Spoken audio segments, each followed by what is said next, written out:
I'll be honest. Your love ain't it, totally me. Chop your kwabi ule. Nobody dey makawishi ule. আসসালামু আলাইকুম everyone, আশা করছি আপনারা সকলে ভালো আছেন। তো বর্তমান সময়ে কিন্তু টিকটকে অনেকটা ট্রেনিং এইসব ধরনের ভিডিওগুলো। তো এইসব ধরনের ভিডিওগুলো কীভাবে মেকিং করবেন সব কিছু আমরা এই ভিডিওটিতে দেখিয়ে দিব। আপনি যদি আমাদের চ্যানেল নতুন এসে থাকেন অবশ্যই আমাদের চ্যানেলকে সাবস্ক্রাইব করে পাশে বেল আইকনে বাজিয়ে দিন। তো চলুন শুরু করা যাক।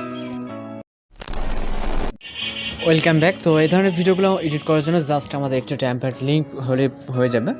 তো এখান থেকে হচ্ছে আমরা একটি টেমপ্লেট লিঙ্ক হচ্ছে ভিডিও ডেসক্রিপশনে দিয়ে দেবো। আপনারা ওইখান থেকে জাস্ট একটি টেমপ্লেট হচ্ছে যে লিঙ্কটা দেওয়া আছে ওর উপরে ক্লিক করবেন। ক্লিক করলে আপনার সামনে এরকম একটা টেমপ্লেট চলে আসবে। আসার পর এখান থেকে ইউজ টেমপ্লেট ইন ক্যাপকাটের উপরে ক্লিক করবেন।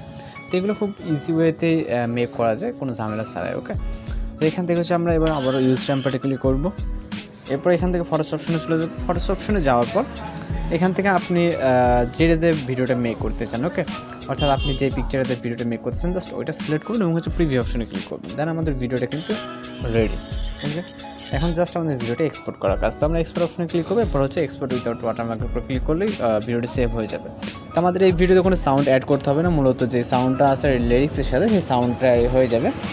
আমাদের এক্সট্রাভাবে কোনো সাউন্ড অ্যাড করার প্রয়োজন নাই। তো আশা করি সব কিছু বুঝতে পারছেন। আর যদি কোথাও বুঝতে সমস্যা সেক্ষেত্রে অবশ্যই কমেন্ট বক্সে জানাতে পারেন।